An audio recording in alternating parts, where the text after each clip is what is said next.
آلہ واصحابہ اجمعین. اللهم صل على سيدنا محمد وعلى آل سيدنا محمد كما صليت على إبراهيم وعلى آل إبراهيم في العالمين إنك حميد مجيد. قال الله تبارك وتعالى في كلامه المجيد: أعوذ بالله من الشيطان الرجيم. بسم الله الرحمن الرحيم.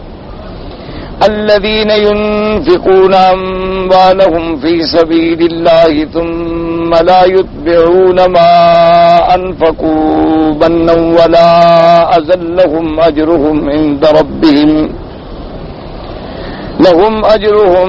عند ربهم ولا خوف عليهم ولا هم يحزنون. قول معروف ومغفرة خير من صدقة يتبعها أذى. الله غني حليم. يا أيها الذين آمنوا لا تبطلوا صدقاتكم بالمن والأذى كالذي ينفق ماله رئاء الناس ولا يؤمن بالله واليوم الآخر فمثله كمثل صفوان عليه تراب فأصابه وابل فتركه صلدا لا يقدرون على شيء مما كسبوا والله لا يهدي القوم الكافرين. قال المؤلف والمفسر رحمه الله تعالى: أدام النفع بعلومه وعلومكم في الدارين آمين. إلى أن قال: وقال ابن مردويه حدثنا أحمد بن عثمان بن يحيى قال أخبرنا عثمان بن محمد دوري قال أخبرنا هشيم بن خارجة قال أخبرنا سليمان بن عقبة عن يونس بن ميسرة عن نبي إدريس عن أبي الدرداء رضي الله تعالى عنه عن النبي صلى الله عليه وسلم قال: لا يدخل الجنة عاق ولا منان ولا مدمن خمر ولا مكذب بقدر. ورواه أحمد وابن ماجة من حديث يونس بن ميسرة نحوه.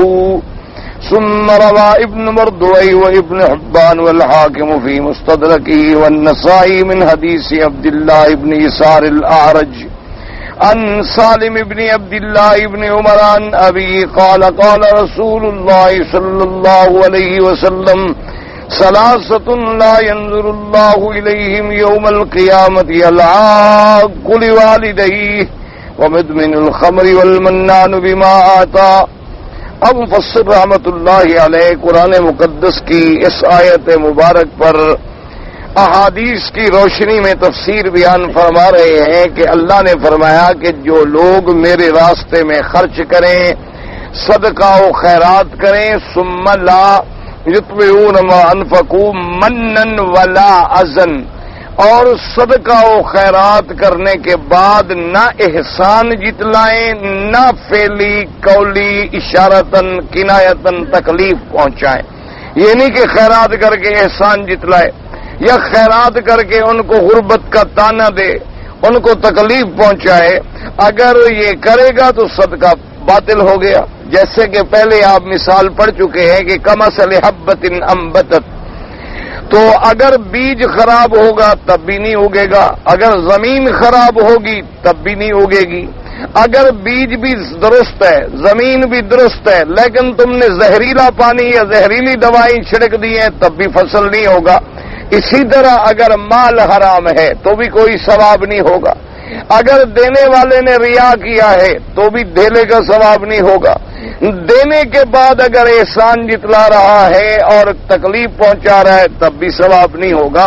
ثواب کب ہوگا؟ جب خالص حلال مال خالص اللہ کے لیے اور بغیر ریا، بغیر سمعت، بغیر شہرت، بغیر من و اذا کسی کو دے، اس کا ثواب پھر اللہ تبارک و تعالی 700 گنا تک بڑھا دیتی ہے.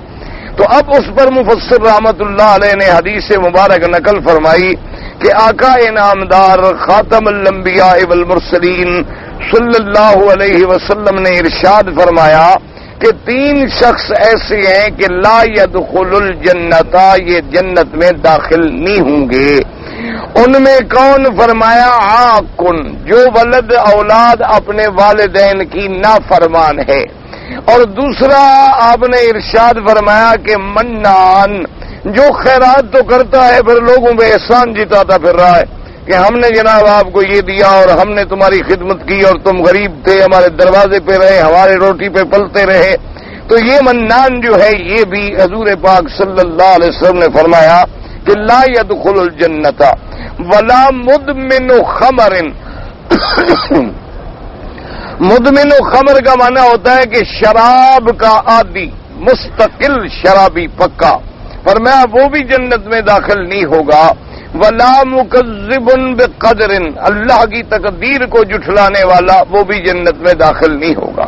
لیکن یاد رکھیں، مسئلہ سمجھیں کہ بہت سارے احادیث مبارک میں آتا ہے کہ لا يدخل الجنت، لا يدخل الجنت، لا يدخل الجنت۔ اس کا معنی یہ نہیں ہوتا کہ وہ بالکل کبھی جنت میں جائے گا ہی نہیں، کیوں؟ پھر تو کافر ہو گیا۔ کہ اللہ تبارک و تعالی نے مومن کو جنت دینی ہے جس کا خاتمہ ایمان پہ ہو، یہ شرط ہے، یعنی اس کے عقیدے میں شرک نہ ہو، کفر نہ ہو، قبر پرستی نہ ہو، غیروں کی نظر نیاز چڑھاوے نہ ہو، ایمان توحید پہ مرا ہے، جنت میں جائے گا۔ اب جناب جو ان حدیثوں میں آتا ہے تو پھر علماء فرماتے ہیں یعنی یہ وعید شدید ہے، یعنی سخت تنبیہ ہے کہ اس نے ایسا گندا کام کیا ہے کہ وہ جنت میں نہیں داخل ہوگا۔ کیا مانا؟ یعنی اول وہلے میں داخل نہیں ہوگا، ابرار کے ساتھ داخل نہیں ہوگا، اخیار کے ساتھ داخل نہیں ہوگا، اپنے عذاب بھگت کے بعد میں اس کو پھر جہنم سے نکالا جائے گا اور وہ جنت میں جائے گا۔ تو ایسے ہوتا ہے نا جی کہ اس کی مثال یوں سمجھ لیں کہ مثلا آپ کا بچہ جو ہے وہ اسکول میں پڑھتا ہے، اب جناب جب نتیجہ نکلا تو ایک لڑکا تو وہ ہوتا ہے جس نے پورے اسکول میں ٹاپ کیا ہوتا ہے، سارے مدرسے میں فرسٹ آ گیا، ماشاءاللہ، اب وہ جناب ساری فخر کر رہا ہے۔ ایک لڑکا وہ ہوتا ہے ماشاءاللہ کہ جو عشر الاوائل میں آ گیا، یعنی پہلے 10 نمبر، پہلے 10 لڑکوں میں اس نے نام حاصل کیا، وہ بھی پاس ہو گیا۔ اچھا، ایک لڑکا وہ ہوتا ہے جس نے فرسٹ ڈویژن کیا، درجہ ممتاز حاصل کر لیا، وہ بھی پاس ہو گیا۔ ایک وہ ہوتا ہے جس نے سیکنڈ ڈویژن لیا، جید جدن، وہ بھی پاس ہو گیا۔ ایک وہ ہوتا ہے جس نے تھرڈ ڈویژن لیا، وہ بھی پاس ہو گیا۔ اب پاس تو تھرڈ ڈویژن والا بھی ہو گیا ہے، لیکن ہر کوئی یہ کہتا ہے بیٹا تم تو پاس ہونا نہ ہونا برابر ہے، مقبول ہو کیا ہے، نہ تو اگلی کلاس میں تمہیں کوئی داخلہ ملے گا اور نہ تمہیں پھر کسی انجینئرنگ میں داخلہ ملے گا، نہ میڈیکل میں داخلہ ملے گا، تمہارا تو پاس ہونا نہ ہونا برابر ہے، تم پھر امتحان دو۔ تو اس لیے اگر کوئی رگڑے کھا کے جہنم میں پھر جنت میں گیا تو گویا نہ گیا نا۔ اس لیے ہوتا ہے کہ لا يدخل الجنت، کہ نافرمان جو ہے وہ بھی جنت میں نہیں جائے گا، اور مستقل شرابی جو ہے وہ بھی جنت میں نہیں جائے گا، اور منان جو ہے وہ بھی جنت میں نہیں جائے گا، ولا مکذب بقدر، وہ بھی جنت میں نہیں جائے گا۔ اچھا، ایک یہ ہے کہ جیسے مکذب بقدر، تقدیر کا تکذیب کرنے والا، اگر تو وہ تقدیر کو جھٹلاتا ہے عقیدتاً، وہ تو کافر ہو گیا۔ ایک ہے کہ نہیں، عقیدتاً تو نہیں جھٹلاتا لیکن عملاً اس کی تکذیب کرتا ہے، عمل اس کا یہ ظاہر کر رہا ہے کہ گویا یہ قضاء و قدر کا قائل نہیں ہے، تو اس کو بھی ابتدائی طور پہ دخول جنت نصیب نہیں ہوگا۔ یہ معنی نہیں ہوتا کہ ہمیشہ کے لیے جنت میں نہیں جائے گا، کیونکہ یہ تو قاعدہ ہے کہ من قال لا الہ الا اللہ دخل الجنہ، جیسے کئی احادیث پاک میں آیا ہے، حضور صلی اللہ علیہ وسلم نے فرمایا کہ ایسی عورتیں جو ہیں جو مردوں کے لباس پہنتی ہیں، ان سے میل جول رکھتی ہیں، فرمایا کہ ان کو تو جنت کی خوشبو بھی نہیں آئے گی، حالانکہ خوشبو جو ہے 500 سال کے فاصلے پر آ رہی ہوگی، لیکن ان کو خوشبو، اس کا مطلب ہے تو بالکل جنت کے قریب ہی نہیں جائیں گی۔ تو کیا مانا ہے؟ یعنی ابتدائی طور پر اول وہلہ میں اپنے گناہوں کی سزا بھگتنے کے بعد پھر جب اللہ تبارک و تعالی چاہیں گے تو ان کو جنت نصیب فرمائیں گے.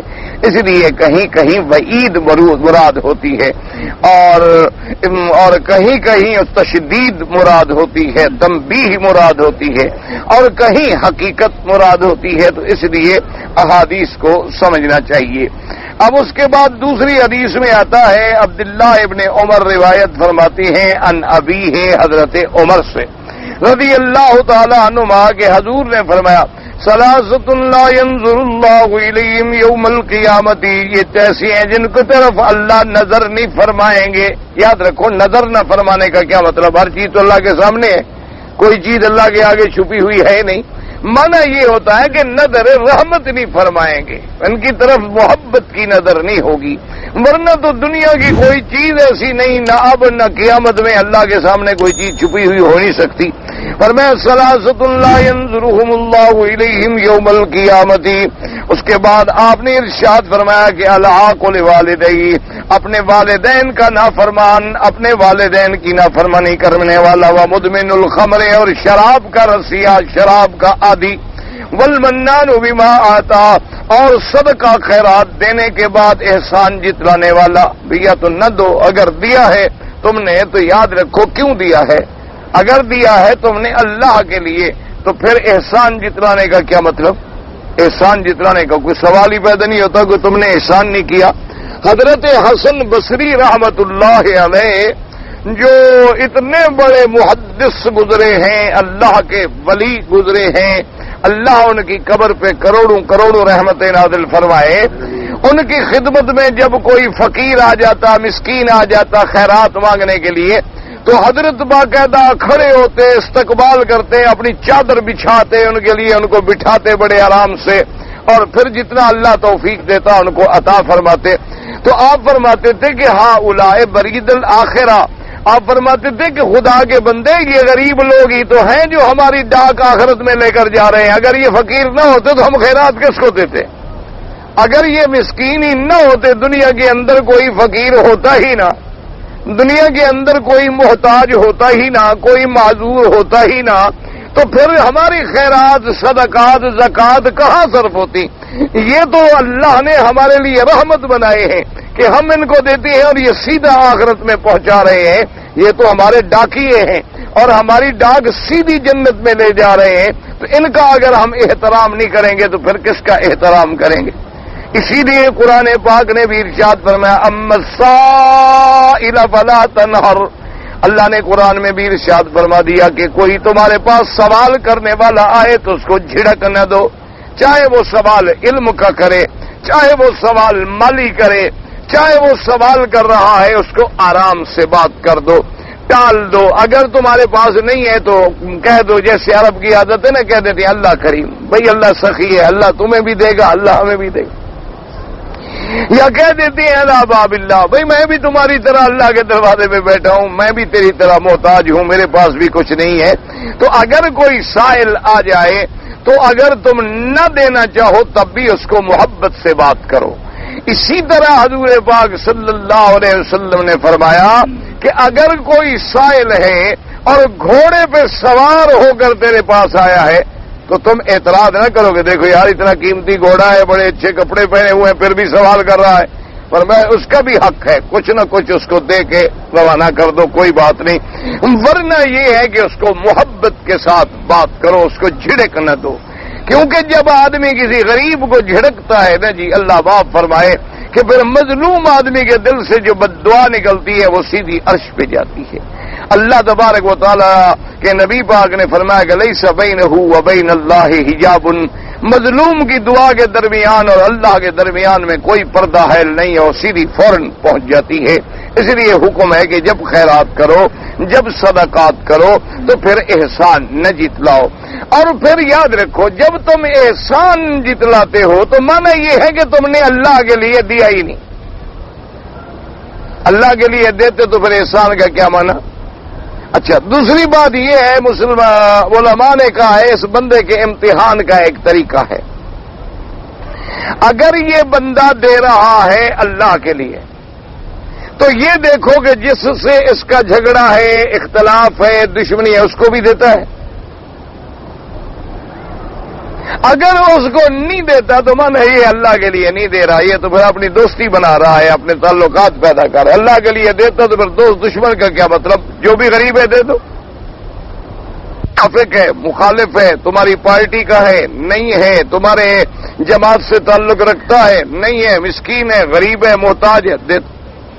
اس لیے حضرت امیر المومنین حضرت عمر رضی اللہ تعالی عنہ نے اپنے دور سلطنت میں ایک حکم نامہ جاری فرما دیا تھا کہ میری سلطنت میں اگر کوئی یہودی ہے، نصرانی ہے، مجوسی ہے، مشرک ہے، بوڑھا ہو گیا، معذور ہو گیا، بیت المال سے وظیفہ دو اس کو۔ تو بعض لوگوں نے عرض کی حضرت تو کافر ہیں، فرمایا جب جزیہ دیتے تھے اس وقت کافر نہیں تھے، ان سے ہم لیتے تو رہے، اب جب بوڑھے ہو گئے تو ان کو مدد نہ کریں۔ ٹھیک ہے، کافر ہے، یہودی ہے، نصرانی ہے، لیکن معذور ہے، بوڑھا ہے، انسان ہے۔ تو اگر اللہ نے ہمیں، یعنی آپ دیکھیں کہ اسلام کتنا رحمت والا مذہب ہے، حضور نے فرمایا کہ اللہ نے مجھے ایک عورت کو جہنم کا عذاب ہوتے ہوئے دکھلایا ہے، اور اس کا جرم یہ تھا کہ اس نے ایک بلی کو باندھ دیا، اس کو چھوڑا بھی نہیں کہ وہ بیچاری جا کے کہیں پانی پی لے، چر پھر لے، اور خود بھی پانی نہیں پلایا، وہ تڑپتی مر گئی، اسی وجہ سے اللہ نے اس کو جہنم میں ڈال دیا۔ تم نے ایک بلی پہ رحم نہیں کیا، کیوں؟ وہ جاندار نہیں ہے، اس کے اندر روح نہیں ہے، وہ جانور نہیں۔ ٹھیک ہے، تم محبت کرنا نہیں چاہتی، اسے چھوڑ دو، جانے دو اس جانور کو، کسی اور کے گھر چلا جائے۔ اسی طرح صحیح حدیث مبارک میں یہ واقعہ موجود ہے کہ ایک عورت نے جو انتہا درجے کی بد کردار عورت تھی، لیکن پانی ڈال دیا ایک کتے کو جو تڑپ رہا تھا، اس کی وجہ سے اللہ نے اس کے سارے گناہ معاف کر دیے۔ کہ کتا ہے لیکن میری تو مخلوق ہے نا۔ اب مشکل یہ آ جاتی ہے کہ جب ہم اپنے عقل سے مہربان ہوتے ہیں تو کتوں کو بیٹے سے بھی زیادہ پیار شروع کر دیتے ہیں، اور جو ہمارے بیچارے بہت زیادہ نیکی کا ہیضہ جن کو ہو جاتا ہے، یہ کہیں کتا دیکھ رہے ہیں ڈنڈا لے کے بھاگ پڑتے ہیں۔ ان کا کام یہ ہے، دونوں طرف سے یعنی اعتدال نہیں رہا۔ انہوں کا بھی غصہ، کیونکہ بیوی پہ تو نکال نہیں سکتے بیچارے، بیوی کو تو ایک بات سنائیں گے تو آگے 10 سنا دے گی۔ اب غصہ یہ غریب بوڑھے آدمی جو ہو جاتے ہیں نا 60 سال سے اوپر عمر والے، یہ ریٹائرمنٹ کی عمر جو ہے بڑی خطرناک عمر ہوتی ہے۔ تو اب یہ غریب کیا کریں آخر؟ پھر یہ غصہ نکالیں گے، کہیں بلی کی آواز آئی ڈنڈا لے کے بھاگ رہے ہیں، کہیں کسی جانور کی آواز آئی بھاگ رہے ہیں۔ کچھ نہ بھی ملے تو اپنے بستر پر 2-4 سوٹیاں مار لیتے ہیں، کوئی چیز نہ بھی ملے نا، اس کو صاف کرنے کے لیے بھی اب چادر اٹھا کے جھاڑیں تو محنت کا کام ہے نا، اسی کو ڈنڈے سے مارنا شروع کر دیں گے، صفائی بھی ہو گئی، غصہ بھی نکل گیا، دونوں کام ہو گئے۔ اللہ تبارک و تعالی رحمت فرمائے۔ تو بہرحال یاد رکھیں کہ اسلام کے احکام جو ہیں، جو صدقہ کرتے ہو، خیرات کرتے ہو، اللہ کے لیے کرو، اس میں اپنا، پرایا، دوست، دشمن، موافق، مخالف کوئی مطلب نہیں رکھتا۔ تم نے اللہ کے لیے دینا ہے، جو آ گیا دے دیا۔ اب جناب حدیث مبارک میں آتا ہے، مفسر رحمۃ اللہ علیہ نقل فرماتے ہیں وقدر النسائی ان مالک سعد ان میرو ابن باطن تابن وشین خصیب الجراری ان مجاہد ابن عباس عن النبی صلی اللہ علیہ وسلم قال لا يدخل جنت مدمن خمر ولا عاقل لوالديه ولا منان۔ فرمایا کہ وہ جنت میں داخل نہیں ہوگا، یعنی اول والے میں داخل نہیں ہوگا، یعنی پہلی دفعہ داخل نہیں ہوگا کون؟ جو مستقل شرابی ہے، نہ والدین کا نہ فرمان ہے، یا وہ آدمی جو صدقہ کر کے احسان جتلاتا ہے۔ اللہ تبارک و تعالی رحمت فرمائے، والدین کا نافرمان ہونا جو ہے یہ بھی اتنا بڑا جرم ہے، اللہ بچائے، کہ ایک روایت میں آتا ہے کہ باقاعدہ یعنی حضرت علقمہ کے بارے میں کہ ان کی والدہ جو ناراض تھی تو موت کے وقت زبان بند ہو گئی۔ اس لیے ہمیشہ یاد رکھیں، اور آج کل چونکہ قیامت کا زمانہ ہے، آج کل اولاد کی نافرمانی عام ہو گئی۔ آج تو وہ خوش نصیب گھرانے ہیں جن کی اولادیں اپنے والدین کی فرما بردار ہیں، وہ بڑے خوش نصیب ہیں، ان کو چاہیے کہ اللہ کا شکر ادا کریں۔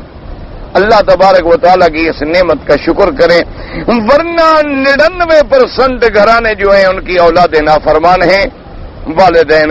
حضور نے فرمایا یہ علامات قیامت میں ہے کہ لڑکا جو ہے یا لڑکی جو ہے اپنے دوستوں کے ساتھ بڑے وفادار ہوں گے لیکن والدین کے نافرمان ہوں، اپنی بیوی کا بڑا تابع دار ہوگا لیکن ماں کا نافرمان۔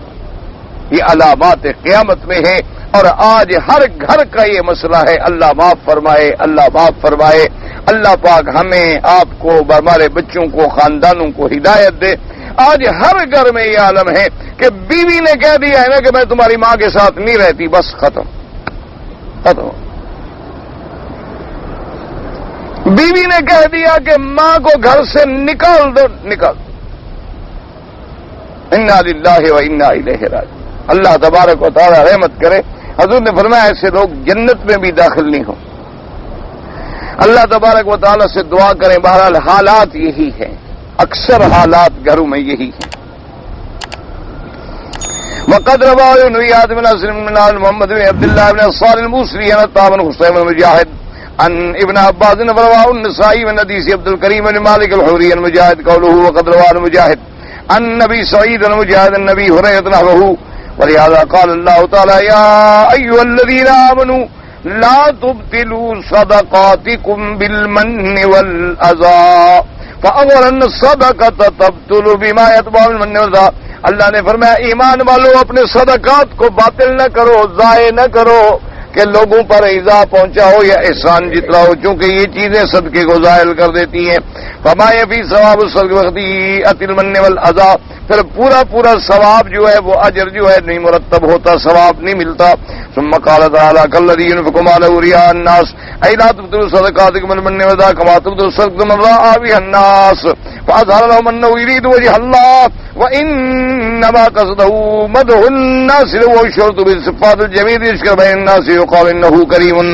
اللہ نے فرمایا اپنے صدقات کو من اور اذى سے احسان جتلا کے تکلیف پہنچا کے باطل نہ کرو۔ جیسے کوئی صدقہ کرے اور مقصد ریا ہو، صدقہ کرے اور لوگوں کا دکھلانا مقصود ہو کہ لوگ کہیں کہ ماشاءاللہ یہ بڑا سخی ہے، یہ حاتم ہے، بڑا کریم ہے، لوگوں کی تعریف اور مدح چاہتا ہے، ایسے آدمی کو بھی دھیلے کا ثواب نہیں ملتا۔ اس لیے حدیث پاک میں آتا ہے کہ قیامت کے دن اللہ تبارک و تعالیٰ کی درگاہ میں جب قاری قرآن کا پیش ہوگا، اللہ فرمائیں گے میرے بندے میں نے جو اپنے قرآن کی نعمت تیرے سینے میں رکھی تم نے کیا کیا؟ وہ کہے گا اللہ میاں میں نے تو قرآن سنایا، قرآن پڑھا، شہروں میں، جنگلوں میں، پہاڑوں میں، لوگوں میں۔ اللہ فرمائے گے تم نے اس لیے پڑھا تھا یقال لک انہ قاری، تھا کہ لوگ تمہیں یہ کہیں کہ یہ بڑا قاری ہے، تم نے میری رضا کے لیے نہیں پڑھا تھا، جاؤ جہنم میں، کوئی ثواب نہیں تمہاری اس محنت کا۔ اسی طرح حدیث سے مبارک میں آتا ہے کہ اللہ تبارک و تعالیٰ کی درگاہ میں ایک بندہ پیش ہوگا، اللہ فرمائیں گے اے میرے بندے میں نے تمہیں دولت دی، میں نے تمہیں مال دیا، میں نے تمہیں پیسہ دیا، بتلاؤ تم نے کیا کیا؟ کہے گا اللہ میاں میں نے تو رات دن دولت لٹائی، میں نے تو رات دن پیسہ لٹایا۔ فرمایا اس لیے تم لٹاتے تو یقال انہ کریم، تاکہ لوگ یہ کہہ سکیں کہ یہ بڑا سخی ہے، یہ بڑا سردار ہے، بڑا خرچ کرنے والا ہے، تمہیں تمہارا بدلہ مل گیا ہے، اب جاؤ جہنم میں۔ اس لیے ہمیشہ جو بات جو ہے اگر کوئی آدمی ریا کے لیے کرتا ہے تو ریا سے عمل برباد ہو جاتا ہے۔ یعنی کوئی نفل پڑھ رہا ہے، کوئی درس دے رہا ہے، کوئی تبلیغ کر رہا ہے، کوئی تقریر کر رہا ہے، کوئی خیرات کر رہا ہے، اگر مقصد یہ ہے کہ لوگ زیادہ آئیں اور لوگوں میں شہرت ہو تو وہ سارے عمل برباد ہو جاتے۔ اللہ معاف فرمائے، دعا کریں اللہ ہمارے حال پہ رحم فرما دے۔ آج کل تو بھئی ہم عامت الناس کو تو کیا کہیں، یعنی آج کل مولوی حضرات کا یہ عالم ہو گیا ہے کہ اگر جلسے میں اشتہار نہ دو تو مولوی ناراض ہو جاتے۔ اچھا بعض لوگ تو یوں بھی ناراض ہو جاتے ہیں کہ اشتہار میں تم نے میرا نام جو ہے بڑا کر کے کیوں نہیں لکھا، یا میرا نام جو ہے تم نے پہلے نمبر پہ کیوں نہیں لکھا، اس مولوی کے بعد مجھے کیوں لکھا، میں اس سے کوئی چھوٹا مولوی ہوں۔ بعض لوگ جو ہیں اپنی پارٹی کے لوگوں کو اپنی کمیٹیاں بنائی ہوئی ہیں، ان کو کہتی ہیں کہ جب میں تمہارے ملک میں آؤں تو اخباروں میں اشتہار دو کہ فلاں حضرت آ رہے ہیں اور فلاں حضرت آ رہے ہیں اور فلاں حضرت آ رہے ہیں۔ یاد رکھو یہ مداری ہیں، یہ مولوی شولوی کوئی نہیں ہوتے، لاکھ یہ مولویوں کی شکل بنا لیں، یہ ڈاکو اور لٹیرے ہوتے ہیں، دھیلے کا فائدہ نہیں۔ اسی لیے آج دیکھ لو مولویوں کی کثرت ہے اور لوگوں میں ایمان نہیں رہا۔ پہلے دور میں دیکھ لیں کہ ایک امام پیدا ہوتے تھے اور لاکھوں کو ہدایت کرتے تھے۔ آج جناب مولویوں کی لائنیں لگی ہوئی ہیں، قاریوں کی لائنیں لگی ہوئی ہیں، جلسوں میں جاؤ تو 5 منٹ وقت رکھتے ہیں مولوی کے لیے کہ اتنی لائن جو بیٹھی ہوئی ہے اور سب کو بھگتانا ہے تو کیا کریں؟ 5 منٹ، اور لوگ جو ہیں وہ پہلے سے زیادہ گمراہ ہو رہے ہیں۔ وجہ کیا ہے؟ وجہ یہ ہے کہ اب کہنے والا جو ہے شہرت کا بھوکا ہے، وہ خود ریا اپنے اشتہار پہلے دیکھتے۔ اچھا جی کل ہمارا پروگرام کہاں ہے؟ انہوں نے کہا اچھا ادھر دیکھو نا اخبار میں اشتہار، یار چھوٹا سا یہی اشتہار ہے، میں نہیں جاتا۔ اندازہ کریں، اللہ معاف کرے، 1 لاکھ روپے کا اشتہار چھپتا ہے مولوی کا، 1 لاکھ روپیہ اشتہار۔ پہلے صفحے اخبار پہ اشتہار دو نا جی ذرا اچھا خاصا، تو اس کا معاوضہ کم از کم 1 لاکھ روپے ہوتا ہے۔ 70,000، 1 لاکھ 60,000 روپے۔ وہ بدبخت مولوی صاحب، یہ 1 لاکھ کسی غریب کے گھر کے دے دو، اس کی تو بچیوں کی شادی ہو جائے گی، تمہارا اشتہار نہیں چھپے گا تو مر تو نہیں جاؤ گے تم۔ یہ جو تم نے مثلا 10 جلسے کیے اور 10 لاکھ روپے اخباروں کے اشتہار میں صرف شہرت ہو گئی کہ حضرت آ رہے ہیں اور حضرت آ رہے ہیں اور حضرت آ رہے ہیں اور حضرت آ رہے ہیں، پتہ نہیں حضرت کے اندر ایمان بھی ہے کہ نہیں ہے، حضرت تو آ رہے ہیں۔ 10 لاکھ روپے جو تم نے شہرت پہ حاصل کی۔ اچھا آج کل جو نئے ہمارے مولوی ہیں نا زیادہ ترقی والے، وہ تو کہتے ہیں بھائی اشتہار کا دور ختم ہو گیا، ٹی وی کا انتظام کرو، ٹیلی ویژن نمائندے بلاؤ، ہماری تقریر ٹی وی پہ آنی چاہیے۔ اور پھر لوگوں کہتے ہیں جی کیا کریں، اسلام کیسے پھیلائیں؟ آخر موجودہ دور میں ان جدید آلات کا ہم استعمال نہیں کریں گے تو ہم تو بہت پیچھے رہ جائیں گے۔ صحابہ نے یہی جدید آلات استعمال کیے تھے کہ 22 لاکھ مربع میل فتح کر لیا۔ ہم نے جب سے جدید آلات استعمال کیے ہیں کتنے ملک فتح کیے ہیں، جو تھے وہ بھی ٹکڑے کر دیے۔ صحابہ رضوان اللہ علیہ مجمعین، نہ سپیکر ہے، نہ ٹی وی ہے، اخبار ہے، نہ اشتہار ہے، نہ کوئی چیز ہے، 22 لاکھ مربع میل پہ اسلام کا پرچم لہرا گئے۔ کہاں ہے باہر دریائے جیہوں اور کہاں ہے باہر اوقیانوس اور کہاں ہے اسپانیہ اور کہاں ہے عرب، ایک جگہ پر اسلام کا جھنڈا گاڑ دیا اور کوئی نہیں، نہ کوئی چیز ہے۔ یعنی آپ حیران ہوں گے کہ 2 صحابی ایک بادشاہ کی دربار میں جو گئے تو بادشاہ دیکھ کے ہنس پڑا ان کو۔ اس نے دیکھا، انہوں نے کہا یہ کون ہے؟ یہ موٹے موٹے بوریوں کی شلوار ہے، بوریوں کا کرتا پہنے ہوئے ہیں، اسی قسم کی ٹوپی ہے، رسیاں باندھی ہوئی ہیں اور تلوار جو پکڑی ہوئی ہے، تلوار کا رکھنے کا کیس نہیں ہے، اوپر کپڑے سے لپیٹے ہوئے ہیں، عجیب حالت میں ہیں۔ بادشاہ نے ہاتھ بڑھا لگا، کون ہے؟ کون لے آئے؟ کون لوگ ہیں میرے دربار میں لے آئے ہو؟ انہوں نے کہا جی مسلمانوں کے سفیر ہیں، نمائندہ ہیں، آپ کو ملنے آئے ہیں۔ انہوں نے کہا یہ ان کے سفیر ہے؟ یہ کون؟ انہوں نے کہا جی ہاں۔ انہوں نے کہا اچھا جی ان کو بلاؤ، بات کریں میرے ساتھ، کیا کہتے ہیں؟ 2 صحابی تھے، آگے چلے گئے۔ انہوں نے کہا السلام علی من اتبع الہدی۔ بادشاہ نے کہا تم نے سجدہ کیوں نہیں کیا؟ اس نے کہا ہم خدا کے سوا کسی کو سجدہ نہیں کرتے۔ تم کون ہو تمہیں سجدہ کریں؟ ایک بندے ہو، مخلوق ہو ہماری طرح۔ اور انہوں نے کہا اچھا بات یہ ہے کہ قاصد ہو، ایک قوم کے قاصد بن کے میری دربار میں آئے ہو، ورنہ میں اس گستاخی کی سزا دیتا اور تمہاری گردن اڑا دیتا۔ انہوں نے کہا ہم بھی پیغام دینے آئے ہیں، ورنہ ہم بھی تمہیں خدا کی بغاوت اور شرک کی سزا دیتے، تمہاری گردن اڑا دیتے۔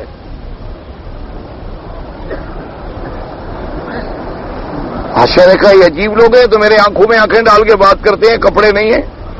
اس نے کہا کیا چاہتے ہو؟ اس نے کہا سیدھی بات ہے، اسلم تسلم، اسلام لے آؤ۔ نہیں لے آتے ہو اسلام، ہمیں جزیہ دو، ٹیکس ادا کرو ہمارا، ہم تمہاری حفاظت کریں گے۔ اور یہ دونوں باتیں قبول نہیں ہیں تو پھر میدان جنگ میں تلوار فیصلہ کرے گی تمہارے اور ہمارے درمیان۔ اس نے کہا عجیب آدمی ہے، تم ہمارے ساتھ لڑو گے؟ انہوں نے کہا یہ فیصلہ پھر میدان میں ہوگا. اس نے غصے میں حکم دیا کہ ایک مٹی کا ٹوکرا بھر کے لے آؤ اور ان کے سر پہ رکھو, جائیں اپنے جرنیل کے منہ میں جا کے پھینک دیں. مانا یہ تھا کہ میں مٹی مارتا ہوں تمہارے منہ میں. وہ ٹوکرا لے آئے, صحابی نے ٹوکرا لے لیا, سر پہ رکھا اور کہا الحمدللہ, اللہ تیرا شکر ہے کہ اس ظالم نے اپنے ملک کی مٹی خود ہمارے حوالے کر دی. انہوں نے کہا کس بات کا شکر کرے؟ انہوں نے کہا بدبخت حکومت تو زمین پہ کی جاتی ہے, مٹی پہ کی جاتی ہے, تم نے اپنے ملک کی مٹی ہمیں خود دے دی ہے. فکر نہ کرو, انشاءاللہ کل ہم پہنچے تمہاری دربار میں. واپس آ گئے اور درمیان میں دریا ہے, کمانڈر کے آگ کہہ دیا حضرت دریا ہے, کشتیاں وشتیاں ہیں نہیں ہیں, اور بادشاہ جو ہے وہ تو بات سننے کے لیے تیار نہیں. انہوں نے کہا کشتیوں کی کیا ضرورت ہے, بسم اللہ پڑھو, ڈال دو دریا میں گھوڑے. اگر اللہ کو ہمارا غرق کرنا منظور ہے تو الحمدللہ, اگر اللہ کو نجات دینا منظور ہے تو اصحاب موسیٰ گزر سکتے ہیں, اصحاب محمد نہیں گزر سکتے صلی اللہ علیہ وسلم. کیا کہہ رہے ہو, ہمیں کیا ضرورت ہے کشتیوں کی اور بیڑوں کی اور تماشوں کی؟ اگر ہم سچے ہیں اور اللہ کے دین کے پھیلانے کے لیے نکلے ہیں تو اللہ مدد کرے گا. تاریخ اٹھا کے دیکھ لیں کہ دوسرے دن کا سورج غروب نہیں ہوا کہ اس بادشاہ کی سلطنت چھین لی اور اسلام کا پرچم بلند کر دیا. آج کہتے ہیں جی ہم کیا کریں, کیسے مقابلہ کریں گے باطل کا؟ ہاں اس لیے ہمیں ٹی وی پہ آنا پڑتا ہے, اس لیے 90,000 ہندو کو کلمہ پڑھا دیا ایک آدمی, اور پاؤں میں لکڑی کی جوتی ہیں, لکڑی کے کھڑاؤں پہنے ہوئے ہیں, کپڑے کی ٹوپی سر پہ رکھی ہوئی ہے اور بیٹھے ہوئے ہیں, اور کچھ نہیں ہے, نہ طاقت ہے نہ کچھ ہے, بس اپنے اللہ کے ذکر میں مشغول ہیں. جو آدمی ایک دفعہ قریب آ گیا اللہ نے اسلام میں داخل کر دیا. حضرت نظام الدین اولیاء رحمت اللہ علیہ, حضرت علی حجویری رحمت اللہ علیہ, اسی طریقے سے دیکھیں حضرت زکریا رحمت اللہ علیہ, حضرت بہاؤالدین نقشبند رحمت اللہ علیہ, فرید الدین شکر گنج رحمت اللہ علیہ, یہ سب حضرات جو گئے ہیں لاکھوں دنیا میں اسلام کا ذریعہ بن گئے. ویڈیو لے کے گئے تھے, فلمیں لے کے گئے تھے, ٹی وی سیٹلائٹ چینل خریدے ہوئے تھے انہوں نے. کے دلوں کا سلسلہ جو تھا اللہ سے جڑ گیا تھا, اور جب اللہ سے سلسلہ جڑ جاتا ہے تو پھر بات بن جاتی ہے. حضرت امروٹی رحمت اللہ علیہ اب بھی وہ سندھ میں مسجد موجود ہے, اب بھی کوئی دیکھنا چاہے تو سندھ کے اندر وہ مسجد موجود ہے امروٹ شریف میں. حضرت امروٹی رحمت اللہ علیہ کی مسجد تھی اور کوئی نہر نکالی تھی, انگریزوں کا زمانہ تھا, تو اب نہر کا نقشہ کچھ ایسا بنا کہ وہ مسجد بالکل عین نہر میں آ جاتی تھی. موجود ہے. ایک تو ہوتا ہے نا جی ایسا واقعہ بیان کیا جائے کہ پتہ نہیں جس کی حقیقت بھی ہے کہ نہیں ہے, وہ جگہ بھی موجود ہے, مسجد بھی موجود ہے, ابھی وہ لوگ بھی زندہ ہیں. انگریزوں نے حضرت کی خدمت میں نوٹس بھجوایا کہ بھئی یہ مسجد جو ہے گرائیں گے ہم, اس لیے کہ یہاں نہر آ رہی ہے اور پورے علاقے کو آبادی ملے گی, پانی ملے گا, زراعت ملے گی, فائدہ ہوگا. مسجد راستے میں آ رہی ہے, اس مسجد کو ہم گرائیں گے. حضرت کو جب یہ پہنچا, اللہ والے بندے تھے, فقیر آدمی تھے, قدرت سے جوش میں آ گئے, فرمایا نہیں بھئی اللہ کا گھر ہے, یہ تو نہیں گرے گا.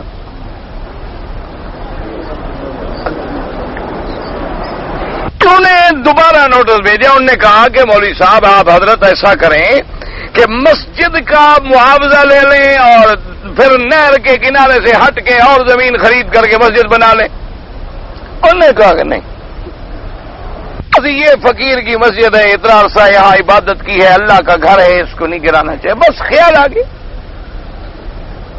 انگریز دشمن تو تھا لیکن بڑا سمجھدار دشمن تھا, دانا دشمن تھا. اس نے اپنے 2 نمائندے بھیجے, ڈپٹی کلیکٹر کے عہدے کے لوگ تھے, ڈی سی جسے آج کل کہا جاتا ہے, اس زمانے میں کلیکٹر ڈپٹی کلیکٹر کہتے تھے, آج کل ڈپٹی کمشنر کمشنر کہتے ہیں. وہ آئے, انہوں نے حضرت سے بات کرنی چاہیے. انہوں نے کہا کہ حضرت گزارش یہ ہے کہ حکومت کا حکم ہے اور ہم مجبور ہیں، آپ کیا کر رہے ہیں؟ انہوں نے کہا کہ نہیں، مسجد تو نہیں گری۔ انہوں نے بڑی کوشش کی، حضرت طبیعت کا جلال صاحب بڑے جوش والی طبیعت تھی، انہوں نے کہا نہیں بس نہیں کرے۔ وہ چلے گئے، انہوں نے جا کے کہا کہ بھئی وہ مولوی صاحب تو نہیں مانتا۔ اب انگریزوں کی دور حکومت اللہ معاف کرے، وہ بدبخت قوم، وہ لعنتی قوم جو اب بھی کہیں مسلمانوں کو مارنے کا موقع ملے تو ہزاروں میل دور پہنچ جاتے ہیں، اس وقت تو ان کا اپنی تختہ حکومت تھی، انہوں نے حکم دے دیا ابھی تم فوج بھیج دو اور اڑا دو، مسجد کو بھی اڑا دو اور جو منع کرنا چاہتا ہے سب کو اڑا دو۔ یہ کون ہے ہمارے راستے میں مولوی داڑھیوں والے؟ حضرت نے بھی اپنے مریدوں کو حکم بھیج دیا، یہ بھی انگریز سے لڑیں گے، تیار ہو گیا، جب آ گئے جی سب داڑھی والے لڑنے کے لیے، کسی کے کندھے پہ ڈنڈا، کسی کے ہاتھ میں کلہاڑی۔ اور ایک دفعہ ہمارے مدرسے میں بھی پرانے دور کی بات ہے، کوئی لڑائی شڑائی کا خطرہ تھا، ہمارے ایک استاد تھے، اب بھی ہیں ماشاءاللہ زندہ ہیں، بوڑھے تو ہو گئے زندہ ہیں، ہمارے استاد تھے، تو وہ ایک طالب العلم کی چارپائی ہوتی ہے نا، تو چارپائی ٹوٹی پھوٹی چارپائی، تو اس کا ایک حصہ جو تھا لکڑی کا وہ نکال کے وہ کندھے پہ رکھ کے وہ بھی لڑنے کے لیے جا رہے تھے۔ طالب نے کہا استاد جی مہربانی کریں، ہماری تو چارپائی چلی جائے گی، آپ تو وہاں پھینک کے آ جائیں گے، آپ تو جائیں گے بھاگ جب لڑائی ہوگی۔ بزرگ آدمی فقیر آدمی کیا لڑیں گے آپ، تو یہ ہماری چارپائی تو برباد نہ کرو، کوئی اور لکڑی شکڑی لے لو۔ تو وہ جناب سب آ گئے، کوئی تقریباً اس دور میں سنا گیا ہے کہ 10,000 یا اس سے کم و بیش آدمی اکٹھے ہو گئے، فوجیں لگ گئیں، توپ خانے لگ گئے۔ انہوں نے پھر جناب اپنے افسر بھیجے، انہوں نے کہا مولوی صاحب کو تو کوئی سمجھ نہیں آ رہی، اب 10,000 آدمی کو مار دینا بھی تو آسان تو نہیں ہوتا نا، ایسے اڑا دو 10,000 بندے کو۔ کافر تو سوچتا تھا، اگر آج مسلمان تو نہیں سوچتا، جو مخالف ہے اڑا دو۔ وہ جناب انہوں نے اپنا کوئی فوجی افسر بھیجا، اس نے کہا حضرت بات سنو، یہ جو آپ نے ڈنڈے والے اکٹھے کر کے مولوی داڑھی والے بٹھا دیے ہیں، یہ توپ خانے سے لڑیں گے،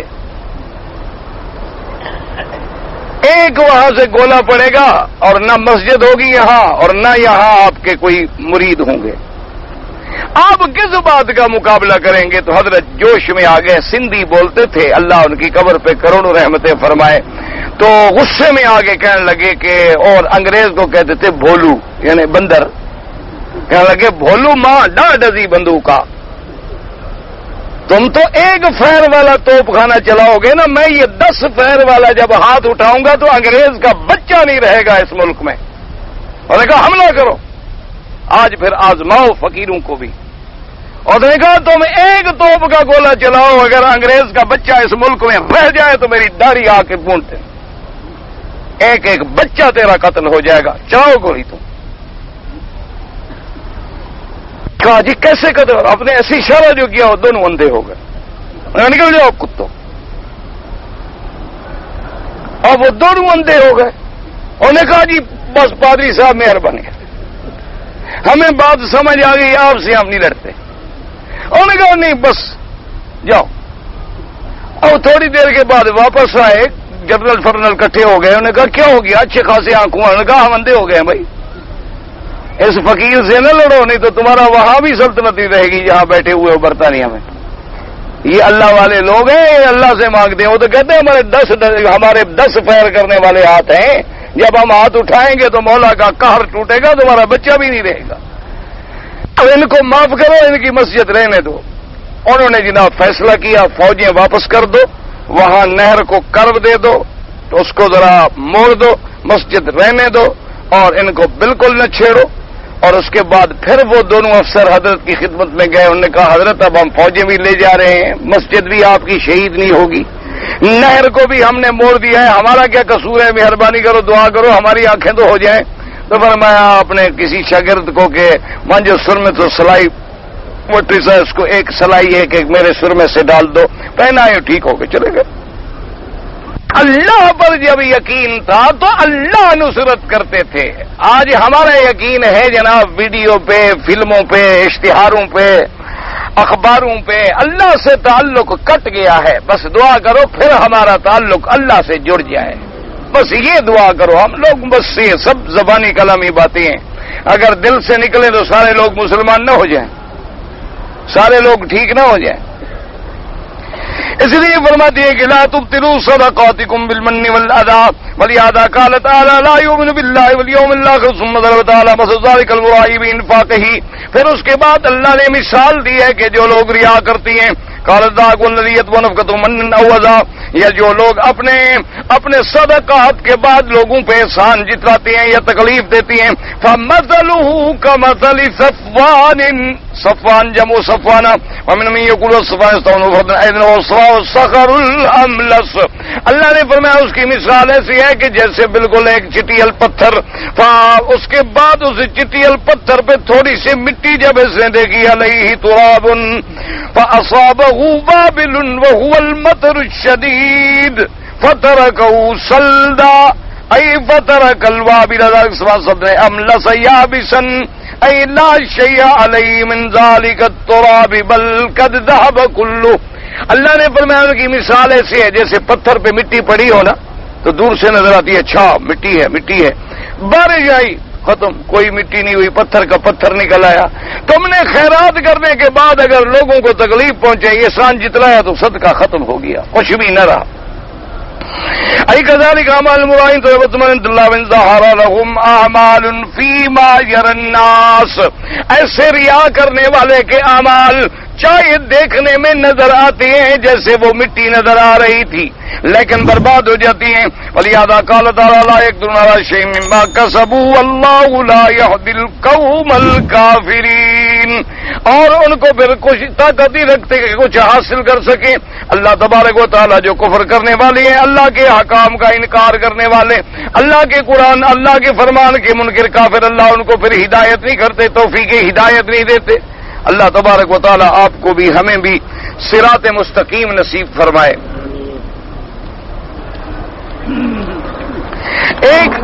ایک آدمی نے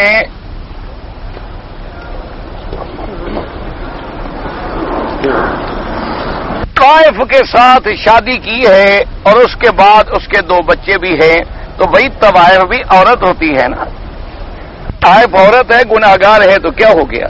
اچھا ہو گیا کہ تم نے اس سے نکاح کر لیا، اب تیری بیوی ہے، تیرے بچے ہیں، اچھی بات ہے، وہ بھی گناہوں سے بچ گئی اور تم بھی گناہوں سے بچ گئے.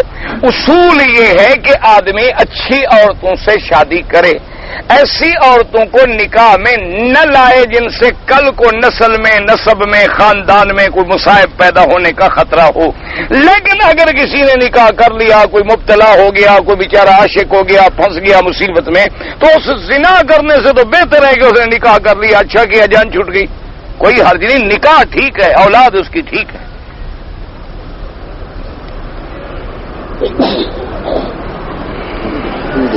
ایک ہندو نے اپنی لڑکی کی شادی کرنے کی مجھے دعوت دی. میں نے اس کے گھر میں جا کر کوئی پانی شانی بھی پیا اور میں نے ان کو کوئی 100 روپے بھی دیے. اگر دیکھو، ایک تو آج کل ہندوؤں نے، ایک یہودیوں نے اور ہندوؤں نے، یاد رکھو، یہ میں یعنی الزام نہیں لگا رہا بلکہ تاریخی حقائق عرض کر رہا ہوں. یہودیوں کا باقاعدہ جو ہے ایک آرڈر آف ایلیمنی کہلاتا ہے وہ، اور اسی طرح ہندوؤں نے ابھی موجودہ 10-12 سال میں باقاعدہ ایک تحریک بنائی ہے کہ نوجوان مسلمان جو ہیں قابل، ذہین، اعلیٰ تعلیم یافتہ، اعلیٰ شہرت رکھنے والے، ان کو اپنے لڑکیوں کا جھانسا دے کے پھانسو اور ان کو شکار کرو، تاکہ یہ جوہر قابل جو ہے کسی طرح کسی کے پاس نہ ہو. دولت بھی بینکوں کے ذریعے ہمارے ہاتھ میں ہو اور جتنی ورلڈ کے جینیس لوگ ہیں وہ بھی ہمارے قبضے میں آ جائیں، چاہے لڑکیاں دینی پڑیں، بیٹیاں دینی پڑیں، بہنیں دینی پڑیں، کسی شکل میں قابو کرو. یہ ایک باقاعدہ ان کا فیصلہ ہے، باقاعدہ تحریک ہے. اور ابھی ابھی آپ دیکھ لیں انہی 5-6 سالوں میں 1 نہیں 2 نہیں سینکڑوں مسلمانوں کو انہوں نے اسی طرح ہندو بنایا ہے کہ لڑکی کے عشق میں مبتلا ہو گیا، اس کی شادی وادی کرا دی، اس پر خرچہ کیا، یہ کیا، پھر ہندو بناتے بناتے بناتے وہ لڑکا ہی ہندو. تو اس لیے ایسے فتنوں سے بچنے کی کوشش کرو. اگر وہ لڑکی مسلمان ہے، تمہیں دینا چاہتے ہیں، کوئی بات نہیں، لیکن تم ہندو کو لڑکی دو گے؟ ہندو اتنا پاگل ہو گیا ہے، اس کا وہاں اقتدار ہے، حکومت ہے، وہ تمہیں لڑکی دینے کی کوشش کر رہا ہے، کیوں؟ پاگل ہو گیا ہے وہ، اس کو کتے نے کاٹا ہے، یا تو تمہارا عشق وشق کا کوئی چکر ہو، وہ علیحدہ بات ہے، کیونکہ عشق تو پھر نہیں دیکھتا نا، ہندو ہے مسلمان ہے، عشق تو اندھا ہے۔ عاشق کا معنی یہی ہوتا ہے نا، عین سے عقل نہیں، شین سے شرم نہیں۔ عشق کا ترجمہ یہی کرتے ہیں بعض لوگ کہ عین جو ہے نا عقل ختم، شین جو ہے شرم ختم، قاف جو ہے قرار ختم۔ جب یہ تینوں چیزیں ختم ہو جائیں تو پھر حضرت عشق تشریف لاتے ہیں۔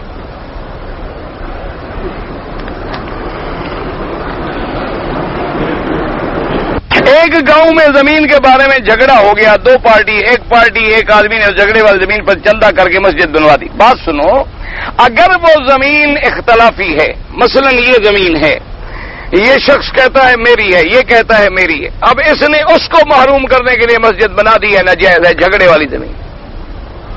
اللہ کا گھر وہاں بنانا چاہیے جو خالص جھگڑے کا نہ ہو، نہ چھینا ہوا نہ ہو، مغصوبہ نہ ہو، ظلم سے حاصل نہ کیا گیا ہو۔ جیسے آج کل ہمارے بال لوگ ہوتے ہیں نا، گورنمنٹ کی پراپرٹی پڑی ہوتی ہے تو مسجد بنا دیتے ہیں، بالکل ناجائز ہے، قطعاً ناجائز ہے ایسی جگہوں پہ مسجد بنانا جب تک کہ آدمی اجازت نہ لے۔ کمیٹی کی جگہ ہے، بلدیہ کی جگہ ہے، کسی کی جگہ ہے، اللہ کا گھر نہیں بنایا جاتا۔ یہ تو اس نے، ہاں ایک یہ ہے کہ زمین پہ تھا جھگڑا کہ بھئی یہ ٹکڑا یہ کہتا ہے میرا ہے، یہ کہتا ہے میرا ہے، تو چار پنچ اکٹھے ہوئے، انہوں نے کہا بھی جھگڑا نہ کرو، نہ تم لو نہ تم لو، یہاں مسجد بنا دو، اور دونوں اس پہ راضی ہو گئے، پھر تو مسجد ٹھیک ہے۔ اگر کوئی فریق راضی نہیں تو پھر ٹھیک نہیں۔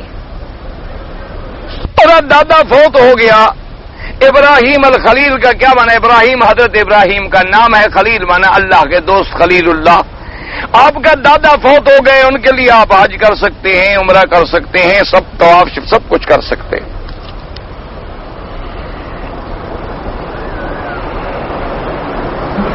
کسی سے استعمال کی چیزیں مثلا کہ میں پھینکی ہے استعمال کر، بھائی بات یہ ہے کہ اگر کسی نے اس کو غیر ضروری سمجھ کے خود مالک نے پھینکا ہے، آپ دیکھ رہے ہیں، پھر تو کر سکتے ہیں۔ مالک نے نہیں پھینکا، ہم تو جوتا رکھ کے آئے تو صفائی والوں نے اٹھا کے مہربانی فرما کے باہر پھینک دیا۔ اب ہم نے تو نہیں پھینکا، نہ ہم نے اجازت دی تھی کہ ہمارا جوتا باہر پھینک دیا جائے۔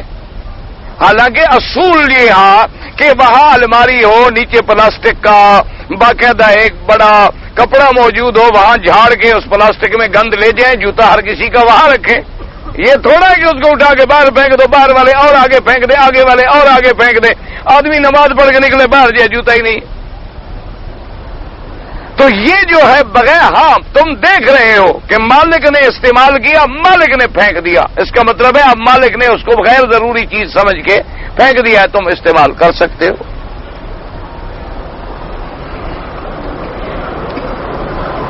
وضو میں احناف کے نزدیک گردن کا مسح ہے، باقی مسئلے جھگڑے کرنے ہیں تو فقہ کی کتابیں بھری ہوئی ہیں۔ جب تمہیں اللہ اتنی سمجھ عطا فرما دے کہ تم مسح کا معنی بھی جانتے ہو تو پھر جا کے الحمدللہ پڑھ لینا، اللہ پاک رحمت فرمائیں گے، پھر تمہیں سمجھ آ۔ آج کل تو مشکل یہ ہے کہ جن کو وضو کا فرق نہیں آتا وہ مسئلہ پوچھتے ہیں اور مسئلہ کرتے جی ماں ابو حنیفہ نے ایسا کیسے کہہ دیا؟ اچھا جی ماشاء اللہ۔ ایک آدمی آج مجھ سے پوچھے، میں نے کہا چلو بھائی وضو میں کیا فرق ہے؟ جی حدیث ہے، میں نے کہا ٹھیک ہے جی چلو حدیث پڑھو، حدیث پڑھو۔ میں نے کہا اچھا حدثنا اخبرنا میں کیا فرق ہے؟ ایک جگہ ہوتا ہے حدثنا، ایک جگہ ہوتا ہے اخبرنا، ایک جگہ ہوتا ہے انبانا، ان تینوں میں کیا فرق ہے؟ میں نے کہا تب بھی ہیں کا مسئلہ تو یہ بھی نہیں آتا، ابو حنیفہ کو بھی نہیں آتا۔ اس کا مسئلہ جب تمہیں اتنی پتہ نہیں اور اعتراض کر رہے ہو اس امام وقت پہ جو تابعیوں کے خیر القرون کے دور میں گزر چکا ہے، اللہ ہدایت دے، بس اللہ تمہیں بھی ہدایت دے، اللہ ہمیں بھی ہدایت۔ اگر تم کسی کی بات نہیں مانتے ہو، برا کہہ کے اپنے اعمال کیوں خراب کرتے ہو، اپنے حسنات کیوں ضائع کرتے ہو؟ نہ مانو، کوئی ضروری نہیں۔ شکایت کی وجہ سے گیس بنتی ہے، وضو کرتے ہیں، رہا خارج ہو جاتی ہے، بھئی دیکھیں پہلے تو یہ ہے کوشش کرو، دوا کراؤ، علاج کراؤ۔ اگر اس کے بعد بھی تمہاری تکلیف دور نہیں ہوتی، یعنی بند نہیں ہوتی، تو ہر وہ نماز کے لیے جب نماز کا وقت شروع ہو جائے وضو کر لو، وضو کرنے کے بعد پھر تم نماز پوری کرو، پھر چاہے ری خارج ہوتی رہے نہ رہے تمہارے بس میں نہیں، کیا کرو، تمہارے اپنے بس میں تو ہے نہیں، پھر تم نماز پڑھ سکتے ہو۔ فرض نماز کے بعد، فجر کے فرضوں کے بعد سورج سے پہلے امام ابو حنیفہ رحمت اللہ علیہ کے نزدیک نماز نہیں ہے، سورج نکلنے کے بعد نماز پڑھیں، اس کے عصر کے بعد نہ پڑھیں، مغرب کے بعد پڑھیں، ان کے پاس بھی حدیث پاک ہے، اور بعض ائمہ کرام رحمت اللہ علیہم فرماتے ہیں کہ حرم میں اجازت ہے، حرم کے اندر ہر وقت پڑھ سکتا ہے۔ کہتے ہیں جی کہ اگر ایک حافظ صاحب سے ہم قرآن سنیں قاری سے، اور ایک یہ ہے کہ ہم کیسٹ خرید کر کے سنیں، تو دباب دونوں میں برابر بھی دے گا۔ آپ کے نزدیک یعنی قاری صاحب اور کیسٹ دونوں برابر ہیں؟ قاری تمہیں کوئی لاکھ روپے میں بھی نہیں دے گا، کیسٹ تو 4 ریال کا بکتا ہے۔ اللہ کے بندے کے سننے میں ثواب علیحدہ ہے، کیسٹ کے سننے میں کیا ثواب ہے؟ بندے سے جب تلاوت سنتا ہے آدمی تو وہ سنت ہے، جبریل سے میرے نبی نے سنا، میرے مدنی سے صحابہ نے سنا، صحابہ سے صحابہ نے سنا، اس میں ثواب ملتا ہے۔ کیسٹ وغیرہ سے تو صرف یہ ہے کہ چلو اللہ کا قرآن دہراتے رہے، قرآن ہی کان میں پڑھتا رہا، آدمی نے اس وجہ سے خود بھی 2-4 آیتیں پڑھ لی اور تعلق جو ہے وہ بھی اللہ کے ذکر کی طرف لگا رہا، ورنہ وہ ثواب نہیں ملتا۔ اسی لیے فقہا فرماتے ہیں کیسٹ پہ سنے تو سجدہ تلاوت بھی نہیں آتا، کیونکہ اس کی تلاوت اور بندے کی تلاوت میں فرق ہے، آسمان زمین کا فرق ہے۔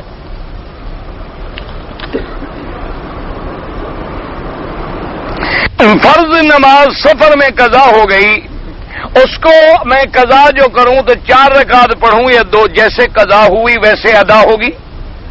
یعنی تمہاری سفری نماز قضا ہے اسی طرح 2 فرض پڑھو گے، اور اگر تمہاری حضری نماز قضا ہے تو 4 فرض پڑھو گے۔ اصولی بات ہے نا کہ تم نے 2 ریال دینے سے 2 ہی دو گے، 4 مجھے تھوڑے دو گے، جتنا قرضہ لیا ہے اتنا ہی دینا ہے نا۔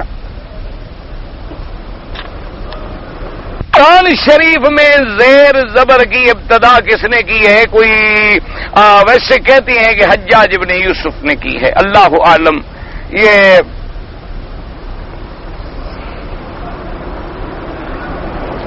قرآن شریف کی ایک تحریر جو ہے وہ رسم عثمانی ہے، مصحف عثمانی، رسم عثمانی، بعض خط کوفی ہوتے ہیں، آپ کے ملک میں جو استعمال کرتے ہیں مجھے نہیں پتا وہ کون سا ہے۔ ایک ہمارے مسجد میں امام ہے سمع اللہ لمن حمدہ، صحیح کہتے ہیں، ایک اور ہے وہ اگر آ جائے تو وہ صحیح نہیں کہہ سکتا، تو اس کو صحیح کرانے کی کوشش کرو، مسئلے پوچھنے کی کیا ضرورت ہے، اس کو جا کے کوشش کرو صحیح کراؤ، نماز تو ہو جائے گی۔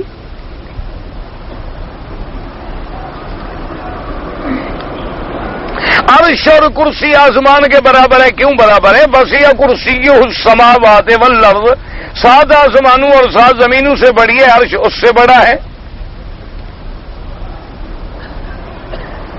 اگر بغیر رفع یدین کے جو نماز پڑھتے ہیں بالکل ٹھیک ہے، ان کی نماز بھی ہو جاتی ہے الحمدللہ، اور جو کرتے ہیں الحمدللہ، یہ تو اولا مستحب کے مسئلے ہیں، کوئی ایسی بات تو نہیں کہ فرائض ہوں کہ نماز ہی نہیں ہوتی۔ میرا بچہ اغوا ہو گیا، انا للہ، اللہ مدد کرے، اس کی حفاظت کرے، اور اللہ کرے وہ بچہ ہر مسلمان واپس آپ کو ملے، اللہ ہر مسلمان کے بچوں کی حفاظت کرے، اللہ ہر مسلمان کی جان مال آبرو عزت کی حفاظت کرے۔ بالوں میں کالی مہندی لگائیں، کالی نہ لگائیں، کالی میں سرخ ملا دیں، جب ملا دیں گے تو پھر لگانا ٹھیک ہو جاتا ہے۔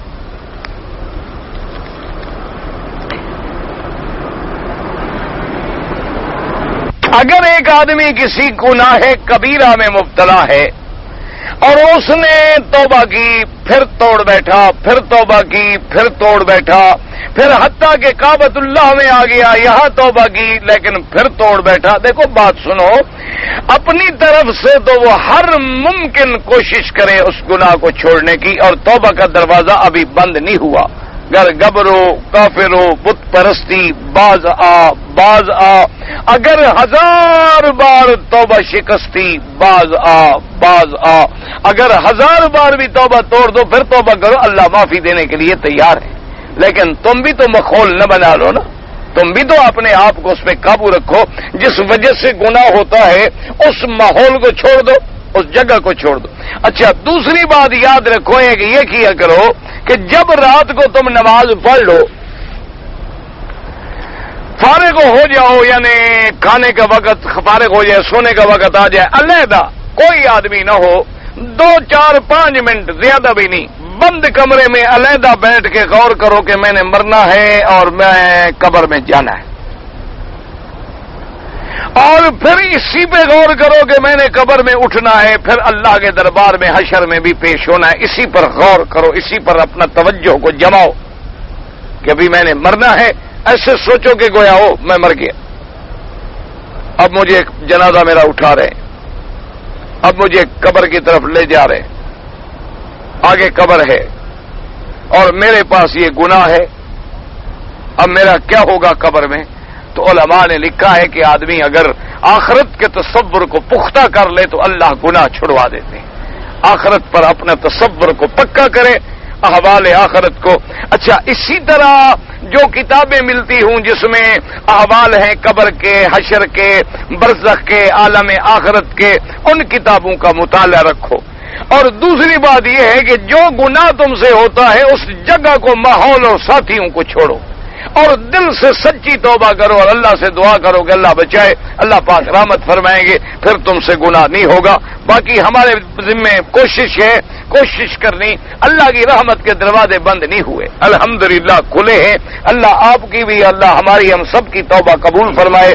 یار آدمیوں کے درمیان میں بحث ہو گئی ہے کہ قتل کردہ قتل ہونا مقدر میں لکھا ہے. سب ٹھیک ہے, ہر چیز مقدر میں, یہ تمہارا بحث کرنا بھی مقدر میں لکھا ہوا ہے, مکی صاحب کو پرچی بھیجنا بھی مقدر میں لکھا ہوا ہے. ہمارا تو ہر ایمان ہے تقدیر پہ کہ ہر چیز اس کے حکم میں. کہتے ہیں کہ مجھ پہ پریشانی آئی, میں نے منت مانی تھی کہ اللہ میری پریشانی حل کر دے تو اللہ کے نام پہ عمرہ کروں گا. ٹھیک کیا آپ نے, کر دیا, اچھا. پھر میں نے کہتے ہیں حج بھی کیا, مکے میں رہنے والا ہوں. اگر آپ مکے میں رہنے والے ہیں اور آپ نے عمرہ اشہر حج میں میقات سے نہیں کیا, میقات سے مانا ہے اپنے ملک سے جب آتے ہیں یا مدینہ پاک سے آتے ہیں یا طائف سے باہر رہنے والے جو ہیں, تو پھر آپ کا حج افراد تھا تو آپ پر بکری دینا ضروری نہیں تھی.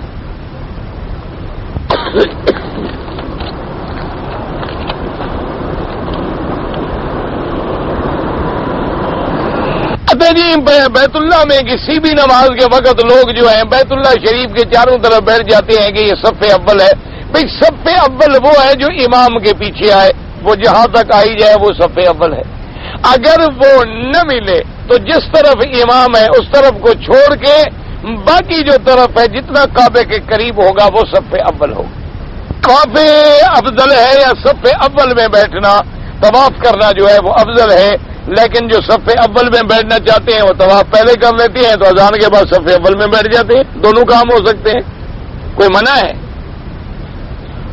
کہتے ہیں جی کہ ہمارے ہاں ملک میں جو ہے ایک مولوی نے کہا کہ ہم صلاۃ و سلام جو پڑھتے ہیں اذان سے پہلے وہ بدعت ہے, تو یہاں سپیکر میں پھونک مارتے ہیں یہ بھی بدعت ہے. واہ بھائی واہ, یہ سپیکر میں پھونک مارنا بھی دین سمجھ کے مارتے ہیں. بے وقوف آدمی, بدعت وہ ہوتی ہے جو دین میں نئی بات نکالی جائے. یہ تو چیک کرتے ہیں سپیکر کام کر رہا ہے کہ نہیں کر رہا, اس میں کون سی بدعت آ گئی. عجیب لوگ ہیں بھائی, اللہ پاک رحمت کرے. ایک لڑکی ہے جس کا رشتہ میں بھی کرنا چاہتا ہوں اور لوگ بھی رشتے کے خواہش مند ہیں, تو کیا میں اللہ سے دعا مانگ سکتا ہوں کہ میرا رشتہ ہو جائے؟ کیوں نہیں مانگ سکتے ہو, بالکل مانگ سکتے ہو. لیکن یہ کہنا دل میں صاف دعا میں کہ اللہ میرے لیے تیرے علم میں اگر یہ رشتہ بہتر ہے تو میرا ہو جائے, اگر تیرے علم میں میرے لیے یہ جگہ بہتر نہیں ہے تو مجھے ہٹا دے اس سے.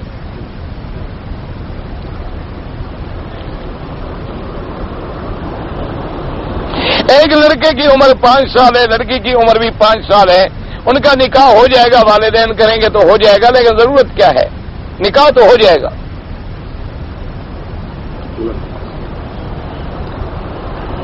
میں نماز تہجد پڑھتا ہوں لیکن وتر میں عشاء کے بعد پڑھ لیتا ہوں, کوئی بات نہیں, ٹھیک ہے. فتح جی کے بعد لوگ جو ہیں یہ زمرد ہیں یا اور چیزیں ہیں چاندی کی انگوٹھی میں پہنتے ہیں مرد، جائز بالکل جائز ہے۔ بہرحال مسئلہ یہی ہے کہ جب نماز کھڑی ہو پہلے اول صف پوری کریں، اس کے بعد دوسری، پھر تیسری، پھر چوتھی، پھر پانچویں، اس طرح۔ اور اول صف وہ ہوگی جو امام کے پیچھے سے شروع ہوگی، اور جس کے آگے جگہ خالی ہے وہ اگر اگلی پر نہیں کرے گا تو گناہ اس پہ ہے، کیونکہ تم آگے جاؤ گے تو پیچھے تمہاری جگہ پہ آئے گا، تم یہیں کھڑے رہو تو وہ تو کھڑے رہے گا۔ یا الہ العالمین، یا ارحم الراحمین، عالم اسلام کی عزت کا فیصلہ فرما، یا اللہ کفر کی ذلت کا فیصلہ فرما، یا الہ العالمین، مجاہدین کشمیر، مجاہدین فلسطین، بوسنا اور ہرسک، مجاہدین شیشان کی قدم قدم پہ نصرت فرما، یا اللہ جو تیرے دین کے لیے تبلیغ میں، درس میں، تدریس میں، قرآن میں، پڑھانے میں، جہاد میں سب کی جان مال آبرو عزت کی حفاظت فرما، یا اللہ مسلمان ہندوستان میں ہے، پاکستان میں ہے، بنگلہ دیش میں ہے، برما میں ہے، ارکان میں ہے، عرب میں ہے، عجب میں ہے، کراچی میں ہے، جس ملک میں جس جگہ میں ان کی جان مال آبرو عزت کی حفاظت فرما، یا اللہ بیماروں کو شفا عطا فرما، یا اللہ بیماروں کو شفا عطا فرما، یا اللہ بیماروں کو شفا عطا فرما، یا اللہ بے دینوں کو دین عطا فرما، یا اللہ بے اولادوں کو اولاد عطا فرما، یا اللہ بے اولادوں کو اولاد عطا فرما، یا اللہ جن کی اولاد ہے ان کو صالح بنا، یا اللہ بے روزگاروں کو روزگار عطا فرما، یا اللہ قرض داروں کے قرض عطا فرما،